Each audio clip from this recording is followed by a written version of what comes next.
Um, for those who don't know me, my name is Laura Tompkins. I am an after stroke coordinator with March of Dimes Canada. I am based in the Toronto region, and today I'm with my colleague Robin, and I'll let her introduce herself. Hi there, I'm Robin Angelucci, and I am with Stroke Recovery Association of BC. It's nice to see you all today. Thanks, Robin. So before we get started on our presentation, I'm just going to quickly go over our rules of engagement and kind of the plan for today. So what's going to happen today is Mariella is going to have a presentation for us on healthy eating and healthy mind. It is going to be recorded, the session. And then afterwards, we're going to stop the recording and open it up for questions. So your questions won't be recorded. No one's going to see you. And then you're also welcome. So again, questions at the end, you're welcome to also put questions in the chat box. You can send them directly to myself or Robin if you don't want everyone to see your question, or otherwise you can have it for everyone to see. Also, if you do have questions at the end, we do ask, there's a reactions button and you can raise your hand. That often helps because I have so many little faces, I can't see everyone who wants to ask a question. That's a great way that I know that I can help ask you to ask your question. So that's kind of how today's session is going to go. So just a reminder about our rules of engagement. Again, we just have to be respectful about one another. We don't all have to agree with one another, but just no, obscenities, personal insults, disparaging language, ethnic slurs, none of that, or we will have to remove you. I've never had to remove anybody, and I would like to not ever have to. So just again, protecting your privacy. So again, if you put anything in the chat, just be cautious of who you're directing it to. If you wanted to maybe say, hey, Laura, can you send me an email? This is my email. Try not to have everyone to see it, because then I don't know what happens, right? If everyone else sees your email, I can't stop other people from emailing you. So again, just protecting your privacy. And again, if you put any links in the chat, again, we don't have control of everyone else's links. So just be cautious of that. So before Mariella starts, her information is going to be emailed to everyone. If you do want to contact her afterwards with any questions, the slides will also be shared from today's session. And I think that's it for that. So Mariella is speaking today. So she is a registered dietitian, and she's been practicing dietetics in the diabetes field for over 7 years. And she works for the Scarborough Centre for Healthy Communities, which is in Toronto. But again, her presentation is on healthy eating, so it's relevant to everyone across the world. So at Scarborough Centre for Healthy Communities, she's able to provide diabetes education and quality care to those who are at risk for developing diabetes, living with type 2 diabetes, and gestational diabetes. Again, this is in general on healthy eating. It's not just focusing on diabetes, but that is a lot of what Mariella does work in the field. She's also active in the community and has provided healthy eating workshops on a variety of nutrition-related topics. And so again, today she's going to be speaking on healthy eating for a healthy mind. She's going to have an overview of healthy eating using the 2019 Canada's Food Guide. So that is a brand new food guide. For those who don't know, there was a Canada's Food Guide for a long time, and it just got updated in 2019. So she's going to go over this new food guide. She's briefly going to discuss the anatomy of the brain, and then also dive into up-to-date research on specific dietary patterns that can contribute to a healthy mind. So Mariella, I'm going to let you take it away, and I'll pop up your slides in just a moment. Yeah, thank you so much, Laura, for the excellent introduction. So I'll just wait for you to share my slides. But as Laura said, my name is Mariella. I'm one of the diabetes dietitians. I work at Scarborough Centre for Healthy Communities. And as she said, I do a lot of healthy eating workshops that are more general in nature, but my main focus is on diabetes because that's the program where I work. So I was even talking to, I think, Robin. I'm more than happy to come back in the future to speak specifically about diabetes. But for today, the main topic and the main focus will be healthy eating for a healthy mind. like I'm more than happy to answer any questions even throughout the session. You're more than welcome to put questions in the chat box or even to ask questions by unmuting yourself. As Laura said, you can put the hand up as well so that we're not interrupting each other. Okay, so I'll just go to the next slide. I did want to talk very briefly just about the organization that I work at. So I do realize that we have participants from all over Canada, from British Columbia, from Ontario, I think also Alberta and Nova Scotia. But for those of you who have family in Toronto, specifically the Scarborough area, for those of you joining from Toronto, this may be more relevant. So just bear with me for like 30 seconds to a minute. So the organization I work at is called Scarborough Centre for Healthy Communities. It is considered a community health organization. It has over 40 programs and services, and it provides services for all age groups, including like from newborns up until, actually even up until end of life. We do have a palliative care program as well.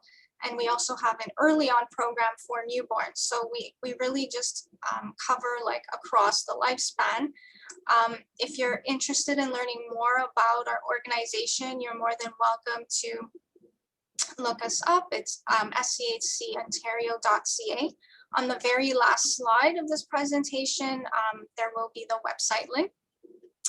And you'll probably find a lot of different resources that may be beneficial for you, especially if you are living in the Toronto area. If you're not, but you have family members who do, you can also let them know about our organization because it is quite comprehensive and we have many locations. So it's 40 programs across 10 locations in Scarborough. We also have how we usually divide up the programs. We have clinical programs and community programs. So our clinical programs would include things like diabetes, as well as our community health center, which has the nurse practitioners, doctors, social workers, etc. Our community programs would be things like Meals on Wheels, Food Bank, Furniture Bank, transportation services, personal assistance services, etc. So we really do have a lot of services to offer the Scarborough community. That being said, as it relates to the diabetes program, we don't really have a catchment area per se.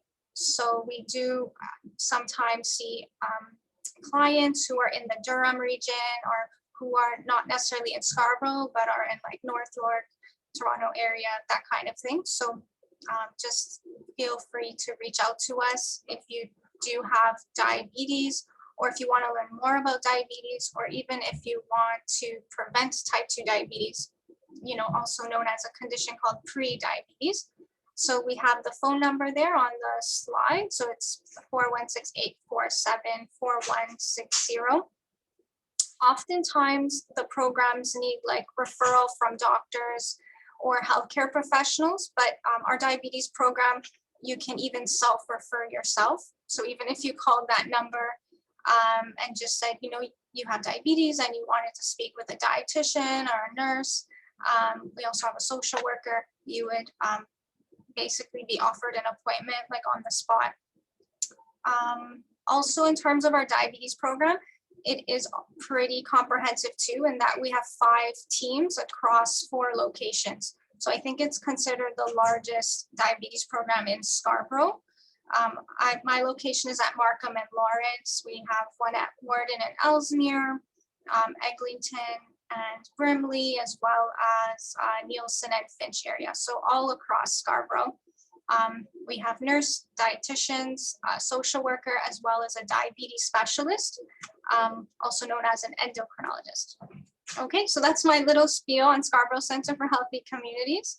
And at the end of the presentation, there will be one slide with our website as well as our phone number. And what I'll do as well, in case there's questions, even after the presentation, I can put my email address in the chat. And that way you're free to just email me if you have any questions relating to healthy eating or diabetes, anything from this presentation. Great. Okay, so I guess we'll move on to the next slide. Yeah, so the structure of today's session, Laura briefly went over what I'll be talking about today, but just to recap, we will be very briefly doing a quick overview of the 2019 Canada's Food Guide. I'm also going to briefly discuss basic brain anatomy. The reason for this is I think it's always helpful, like let's say I'm talking about healthy eating for a healthy heart, to also talk about, the anatomy of the heart first. It just gives it some more perspective. So same thing, right? Like today I'll be talking about healthy eating for a healthy mind. So I wanted to first talk about the brain and the basic anatomy. I'm gonna then talk about brain health and healthy eating. There'll be a few questions that's more interactive. And there'll also be an interactive activity at the end as well. And we will obviously talk about the dietary patterns for brain health and what the current evidence suggests should be for healthy eating in order to keep your mind healthy long term. Okay. So we'll get started with talking about Canada's Food Guide. Yeah, so as Robin alluded to, this is the 2019 Canada's Food Guide, and she's correct. The last one was from 2007. So basically for 12 years, like it hadn't been updated or nothing new was published. So it was kind of a big deal when the new Canada's Food Guide came out. But time goes by super fast. So it's already 2.5 years since the last one was published. So it was published in January of 2019. It looks very different than the last food guide. So the last food guide, you might have seen it many times, but it was a rainbow visual. It was like 4 pages. It had like a chart and the different food groups. So when they were asking for feedback for the new Canada's Food Guide, a lot of people said that it just wasn't user friendly. And I also, as a dietitian, I basically didn't use the 2007 food guide because I didn't find it user friendly either for education purposes. But this food guide, I do find it way more user friendly. It's just 1 page back and front. There's no rainbow for food groups. It's the plate and it's divided in 3 sections. The reason why I like to start off almost all the presentations with the Canada's Food Guide is because the presentation itself can sometimes seem very specific and it may go into like nitty-gritty of healthy eating, but I do like to bring it back to the basics, and Canada's Food Guide does allow me to bring all the specific details of healthy eating back to the basics. And most of the messages I'll be talking about does relate back and does connect back to the Canada's Food Guide. So as you can see, there is the 3 different sections. So the main section, half the plates, fruits and vegetables. So we know that's where we get most of our antioxidants, our vitamins, our minerals come from that part of the plate. Very few calories are in vegetables. So for the majority of people, you can essentially eat as much vegetables as you want. If you have diabetes, you don't have to worry in terms of carbohydrates because there's very few grams of carbs in vegetables. So in diabetes world, we usually call them free foods. Then we have the part of the plate which is considered protein. So this is where you have your beans, chickpeas, lentils. You also have meats, so like lean meats and the fatty fish. There is a little bowl of yogurt that you can see. So I usually say that it's best to consider the Greek yogurt because actually Greek yogurt has double the protein than regular yogurt. And there's also tofu and eggs, as well as some nuts and seeds. So this is different than the last food guide. The last food guide had a food group called meats and alternatives, whereas this food guide just has everything in the protein section. So there was milk and alternatives and meats and alternatives. This food guide combines the 2 together and just called them protein foods. And this is more in line with how people eat, because we tend not to eat in food groups per se, but we tend to have, usually, especially for our dinner, we tend to have some kind of vegetable, some kind of protein, and then some kind of grain or starch, which is the next part of the plate. So the emphasis here for the grains are 100% whole grains. This is different than the last food guide, which recommended 50% whole grains. So this food guide is saying try to eat 100% whole grains most of the time, if not all the time. And then they also have different types of grains like bulgur and quinoa, as well as brown rice or whole wheat pasta and 100% whole grain bread. So they're just giving like the different options. The most important thing to remember with Canada's food guide, but also with healthy eating, no matter what the topic is the principle of trying to eat as much as possible from home, like home cooked meals. So if you're already eating from home, most of the time, having home cooked meals, choosing foods that are as close to possible, like their natural state, you're already like ahead of the game. That's already like a huge step in the right direction. So even without knowing how to read a food label or knowing about, let's say, the glycemic index, or even knowing about what I'm going to talk about today, the specific patterns for healthy eating for your brain. As long as you're eating home cooked meals, minimally processed foods, that's already like a huge step in the right direction for healthy eating. It cannot be overemphasized. And that is on the second page of Canada's food guide. So first page is the plate, and then the back of the page, you have these other messages. And you'll see on the top right-hand corner, it says cook more often.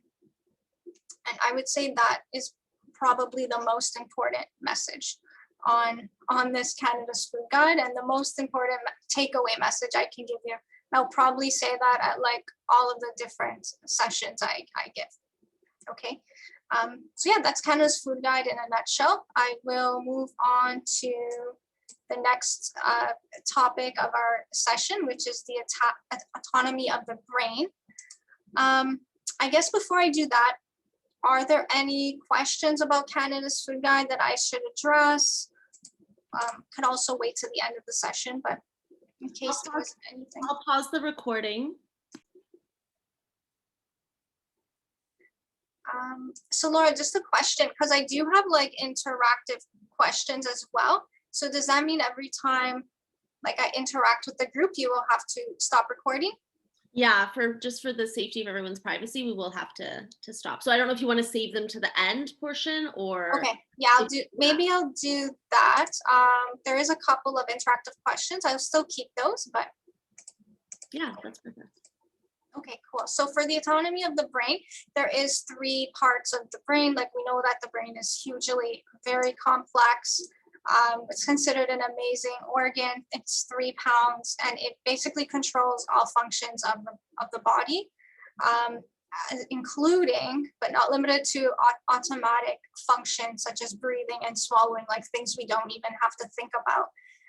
Also, our brain, helps us interpret information, provides us with our emotions, our creativity, as well as our memory.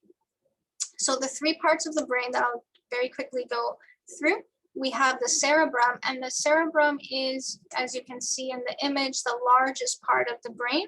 Then we have the cerebellum, which is just kind of hidden underneath the cerebrum.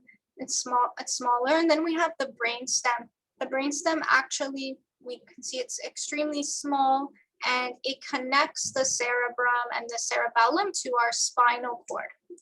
So I'll just go over what each function of what each part of the brain is primarily responsible for. The cerebrum is the considered largest part of the brain, and it has the right and left hemispheres. So it performs the higher functions like interpreting touch, vision, hearing, as well as speech, as well as reasoning. So it's kind of like our analytical part of the brain. It includes things like helping us with our emotions and learning, and also fine control and movement. And as well as our creativity would be in the cerebrum.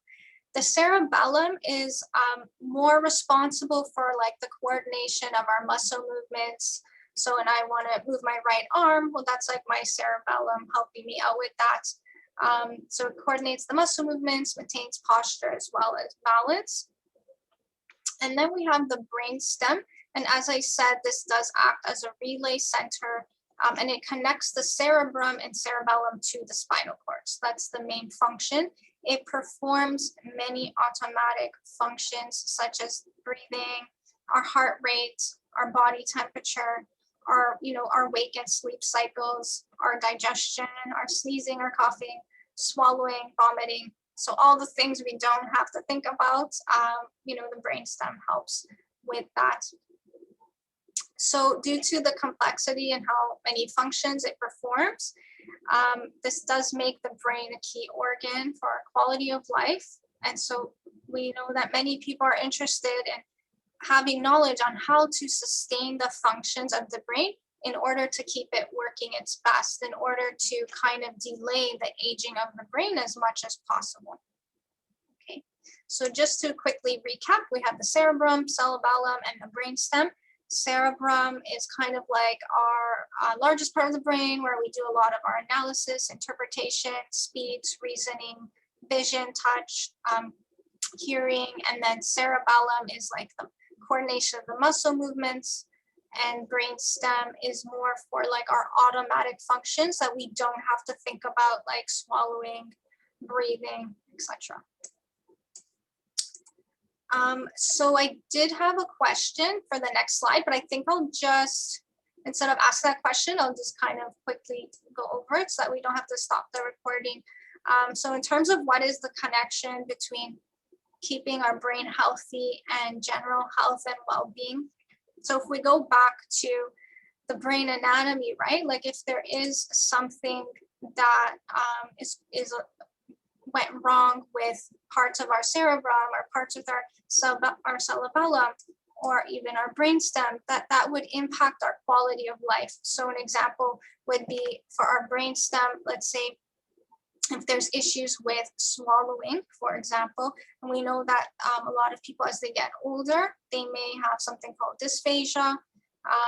So that would impact their quality of life if they're able to like feed themselves, that kind of thing. They may have to change the texture of the foods that they're eating.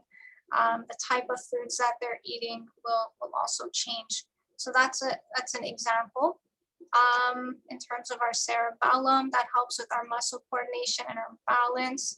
So if something happens, so sometimes with like survivors of stroke, there may be issues with balance and muscle coordination. So they may have to go through like a rehab process, and that's also would impact quality of life. So we definitely know that there is this huge connection between keeping our mind healthy and quality of life. And then of course, the biggest thing that I think everybody's concerned about, I was reading something yesterday in like a herbal medicine book, and it said that in America, most people are worried about memory loss, Alzheimer's disease, more than they're worried about cancer. And I can't remember the exact statistics, but I think Alzheimer's disease is like in the top 3 things that people pass away from. I could be incorrect, but like it is something that a lot of people are concerned about, including myself. And we know how prevalent it is. So that part, the memory part, is part of the cerebrum, right? So we know that there is this connection. Okay, so I'll go to the next question. So I guess for this question, I'll answer it as well, so we don't have to stop the recording. And then for the slide 8 and slide 9, we'll stop the recording because those are good questions to ask the group. So can diet prevent cognitive decline or Alzheimer's disease? So, this question is really about like, if we're eating super healthy, can we 100% prevent cognitive decline? So the delay of our brain aging or Alzheimer's disease, so like the delay of like memory loss. And so the answer to that question is no, we can't necessarily 100% prevent it, but we know from research that the food that we put into our body, the nutrients that we put into our body, definitely has a huge association between like the delay of cognitive decline. So in terms of keeping our mind healthy, what we eat, so we are really like what we eat, like our mind really is what we eat. So it is really important to eat in a certain manner, dietary patterns that I'll go through. There's 3 main ones that can help prevent cognitive decline, but I can't say it prevents 100%, but it is considered a huge modifiable risk factor. So modifiable meaning because we can actually change that risk factor. We can't change the risk factor of, let's say we have a genetic predisposition to Alzheimer's disease or cognitive decline. We can't change that risk factor, but we can change something like our diets, right? That being said, the diet isn't the only thing we can do for keeping our minds healthy.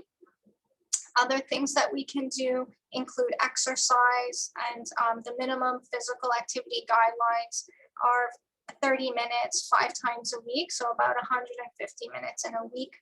So depending on where you're at in terms of your mobility, you may have to adjust that. So you can, get in touch with your doctor, even physiotherapist, to see what you can do. Because even walking for 10 minutes, even if it's like walking for a few minutes and then sitting down and then walking again, like that is considered very helpful for just keeping the oxygen flow and your circulation going. So we know exercise is important, we know diet is important, and then we also know keeping our brain stimulated is hugely important too. So things like learning new skills, engaging in intellectual conversations, even joining sessions such as this will keep our brain stimulated. So if our brain is not stimulated as much, as the saying goes, like if you don't use it, we lose it. So we do have to continuously use our minds, whether that's doing crossword puzzles or word searches, Sudoku puzzles, reading, what else? Learning new languages, learning new skills, like learning a new instrument, that kind of thing. So having hobbies, as well as socializing. And so I can appreciate that the last 1.5 years has been very difficult from that perspective as well. Like in terms of just, even for me, even though like I'm on the younger side, like during lockdown, I felt like my brain cells were dying. Like it just wasn't good. So yeah, I can appreciate that the last 1.5 years like was very hard from the brain stimulation perspective. So we'll go to the next slide. So true or false? Okay, so I guess we'll stop the recording. Yeah. So we're gonna start off by talking about the Mediterranean diet first. Okay, so in terms of what is the Mediterranean diet, this is a diet that's based on traditional foods that people used to eat in countries like Italy and Greece, so like countries on the Mediterranean, but back in 1960. So like how people used to eat in those countries a while ago. Like we know that like a lot of the different countries have kind of got into the traditional Western diets, like North American diet. It's kind of everywhere now. So when we say Mediterranean diet, we're really talking about how Mediterranean countries used to eat back in like 1960s, let's say. And so the researchers noted that these people were exceptionally healthy compared to North Americans, and they had a low risk of many lifestyle diseases. A lot of studies showed that the Mediterranean diet can cause weight loss and help prevent heart attacks, strokes, type 2 diabetes, as well as premature death. Okay, so this is the Mediterranean diet. It really is an overall encompassing diet for pretty much all chronic diseases. It would be helpful for diabetes, heart disease, blood pressure, keeping your mind healthy, so pretty much for everything. So the focus is really on vegetables, fruits, nuts, seeds, whole grains, potatoes. Spices and herbs are big on the Mediterranean diet. So this is important for our mind as well, right? There's a lot of spices and herbs. Pretty much all spices and herbs have antioxidants, antimicrobial properties, anti-inflammatory properties. So when you're cooking from home, you're more likely to use things like, let's say, garlic or parsley, different types of herbs and spices. And actually there's a benefit to that. There's a health benefit to that, not only for flavor, but also to keep our mind healthy as well, just for like reducing inflammation. And then there is a focus on fish as well as beans, chickpeas, and lentils. In terms of eating in moderation, so they recommend like eating moderation, chicken, eggs, cheese, and yogurt. And then eating rarely is red meat, and to try to avoid as much as possible processed foods, refined grains, so anything that's considered like white enriched flour, like white bread, for example. Also things like that are going to be high in sugar, like sugar sweetened beverages.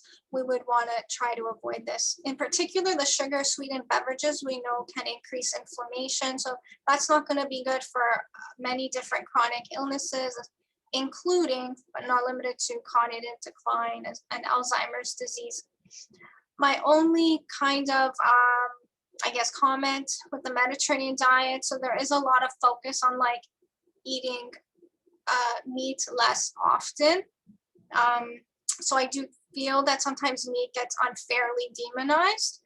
So I would say like if the meat is, grass-fed, like none of the like antibiotics or like hormones, like all of that stuff, that it would be okay to include meat throughout the week. Eating meat or not including meat, like that's obviously a personal choice. I just kind of want to move away from the constant demonization of red meat that happens in the media, and sometimes as well in the nutrition world. So I would say, yeah, like red meat can be included. It really depends on your personal preference. But the main thing is the processed food. So like, for example, things like hot dogs and hamburgers and let's say deli meat, things like that, that's considered red meat, but it's also red processed meat. And we know that that processed part can be connected to things like colon cancer, for example. So that's where I would say like to kind of hold off on the processed red meats, but also in general, processed foods in general, like across the board, try to have as close to possible like foods in their natural state if possible. It's very difficult just because of the accessibility of like foods that come in boxes and takeout and things like that, but that would be my main takeaway. And then someone in the chat, Ron, he said Mediterranean diet does include wine, and that's correct. It does include wine in moderation, and there is some research around like the antioxidants and specifically red wine, which can be helpful for certain chronic diseases. That being said, if you don't drink alcohol, there's no need to start, but if you do, you can enjoy it in moderation. And then Matt says, where does pork fall into the mix? So pork would be considered red meat. So as I said, as long as it's not like processed pork, if it's on the leaner side, then that can be enjoyed as well. So it's really like a personal preference. Technically, for Mediterranean diet, they would say eat very rarely for pork, but I'll just make that comment about meat, like we don't necessarily need to eat it like never. It's really a personal choice. Okay, so I'm gonna move on. I am concerned a little bit about the time. Okay, DASH diet. So the DASH diet, this originally was a dietary pattern for blood pressure. So it stands for Dietary Approaches to Stop Hypertension. So that's where the acronym comes from. And so after like a lot of different research studies also found that it's helpful for different chronic conditions, including diabetes and including cognitive decline. So this is based on a healthy, heart-healthy dietary pattern. The premise is to keep the sodium on the lower side, so 1,500 milligrams of sodium daily. So that's less than 1 teaspoon of salt in a day. And the focus, again, very similar to the Mediterranean diet, recommends and focuses on vegetables and fruits and whole grains, and to limit foods high in saturated fat, such as tropical oils, and then of course, again, the beverages that have the sugar, like refined sugary fruit beverages, or even like Coca-Cola, sodas, smoothies are another big one. Things like ice caps, which can sometimes be my favorite during the summertime, but really like extremely high in sugar. So we really want to limit that as much as possible. As relates to the sodium part, you don't actually have to sit there and measure your salt. Majority of people, if they're going overboard with their sodium, it's going to be because they're having a lot of foods not cooked from home. They're having a lot of foods from outside places like takeout, as well as restaurant food, as well as foods that are already prepared, so ready to eat food products that you might see, things like canned soups, even those like pre-made pasta meals that already have a lot of different ingredients in them. Those are going to be high in salt as well. So if you're cooking your food from home, you're probably automatically going to be on a lower sodium diet, and you don't necessarily have to sit there and worry about how much salt am I eating. Okay, so I like to always focus on the big picture, and I don't really like stressing people out, so don't get stressed out about the whole 1,500 milligram of sodium a day thing. Okay, so the next one is the MIND diet. So this is where the research has really shown to be helpful for people with Alzheimer's and cognitive decline. And I did have a statistic that I wanted to tell you about, but I think that was on another slide. So just bear with me, because there is an important statistic. Okay, so there was a study that was conducted in Chicago, and so this was a couple of years ago. They found that a diet that combines the Mediterranean plus DASH, so essentially the MIND diet is the combination of the two. It's the combination of Mediterranean and DASH. So they found that people who had combinations of Mediterranean and DASH, it helped to reduce Alzheimer's risk in 900 seniors by more than 50%. So this is pretty incredible. So it's basically saying like eating in a certain manner, eating a certain dietary pattern will reduce your chances of getting cognitive decline or Alzheimer's disease by more than half, like 50%. So it just, you can't overstate the importance of healthy eating, right? So even though it's not 100%, like even if we're looking at medications and medical treatments, it's really hard for medications to reduce the risk of anything by 50%. But diet can be seen as better than most medicines. So you really are what you eat, especially when it comes to your mind. Okay. And if you wanted to look at the website yourself, so they were the ones that called it the MIND diet. And I can maybe put it in the chat, like the actual study, and you can read about it on your own as well. I'm going to just do that right now. Okay. So hopefully the link still works, but so this was the study that was conducted in Chicago, and then this is where they came up with the MIND diet. So the MIND diet is comprised of 15 elements. So we have 10 brain healthy food groups and then 5 unhealthy food groups. So the brain healthy foods, very similar to what we discussed, the DASH, as well as the Mediterranean. So the beans, the fruits like berries, especially because of the antioxidants. You have fish, you have green leafy vegetables, nuts, poultry, olive oil, other vegetables, whole grains, as well as wine, as was already mentioned in the chat. But again, like with the wine, you would keep it in moderation. If you're not an alcohol drinker, you don't need to start drinking wine. Less healthy foods would be things like butter and stick margarine, cheese, faster fried foods, pastries and sweets, and red meats. So yeah, so just a little comment here. So as relates to butter, so we know that butter is much more natural than something like margarine. So I would say we could have butter in moderation compared to having margarine all the time, because margarine is more like man-made. I would consider it to be highly processed, actually. Margarine is very highly processed. Cheese, I would say you can also enjoy that as well. There's ongoing research around the benefits of cheese and certain vitamins that can actually be heart protective.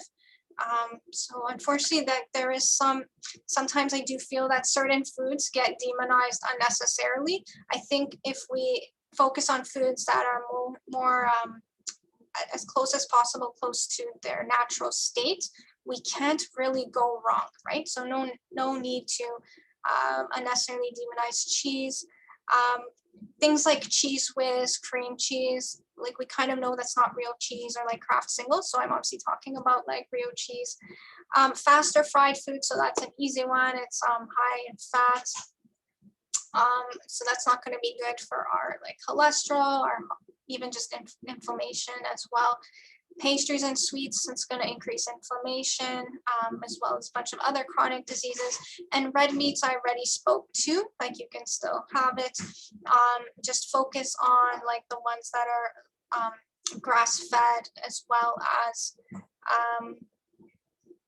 grass-fed, like no antibiotics, hormones, like that kind of thing. So a lot of times these are not in our control because of like the food supply, which is unfortunate. But if you do know like a good butcher who buys from a local farm, that kind of thing, I would highly consider it. So there is a question, which is okay. So they're both the same, which is the question is around soft or hard cheese.